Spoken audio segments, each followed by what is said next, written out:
So I'm a huge sci-fi nerd, and I really, really, really tried to get into this movie. I really wanted to like it because I like the old Star Wars and Star Trek, and I like the Samurai 7, Seventh Samurai, whatever you want to compare it to. I like Samurai 7. It's the basically the anime version of what is it, Seven Samurai or Seventh Samurai.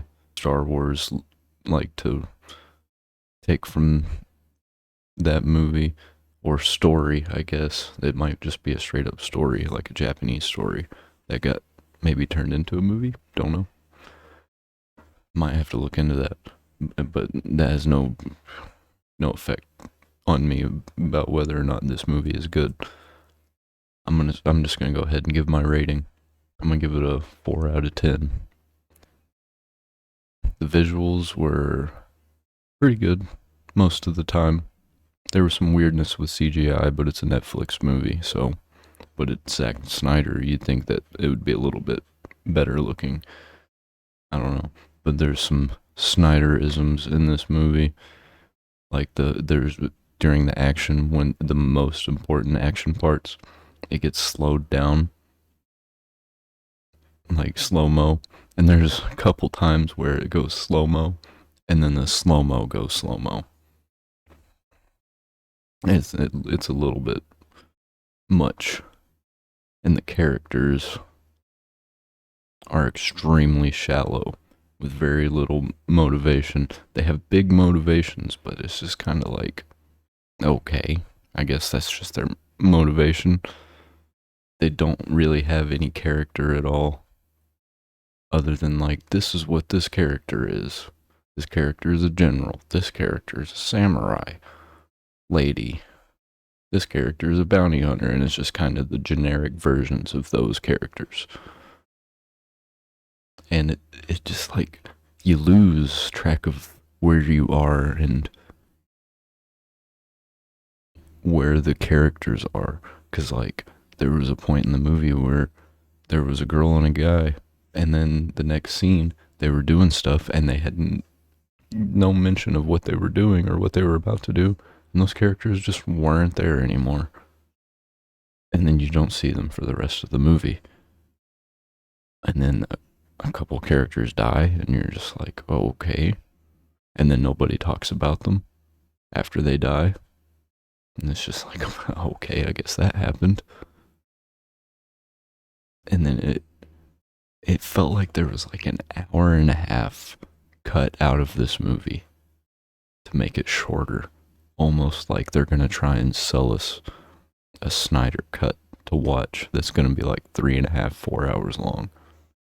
And this was already a long movie, and I was finding myself getting really tired of watching it toward the end because it was just kind of it was. I've seen this movie before. I've seen it 1,000 times. It's nothing new. They didn't do anything interesting or new with it, other than the set at the very beginning of the movie. That was kind of cool with it. What looked like Saturn in the background, but also it did look like they were on a set. Should have made a show, but I don't think Zack Snyder wanted to make a show. They should have made a show. It kind of is paced like a show. Like every 30 minutes, something different is happening. But I don't know. Except for when they could have had an entire episode where they go and round up all of the characters for that final battle, which you know at the beginning of the movie is going to happen, so that's not really a spoiler. But you know what? I think it's better than the last, what, 6 Star Wars movies. And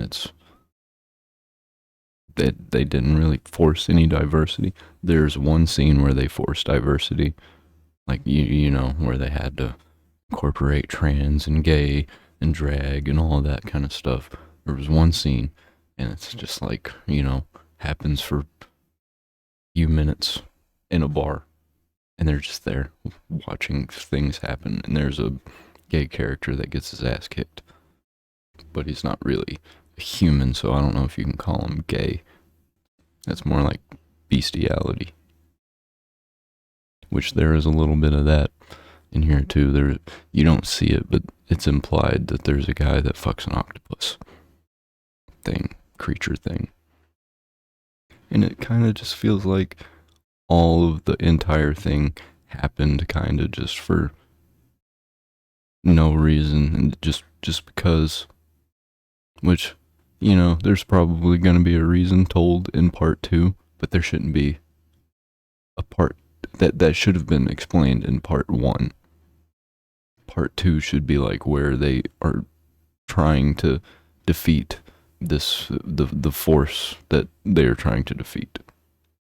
That should be what the entire part 2 is about. They should have done the character building in part 1 and then part 2 resolution. I feel like that they're doing it backwards.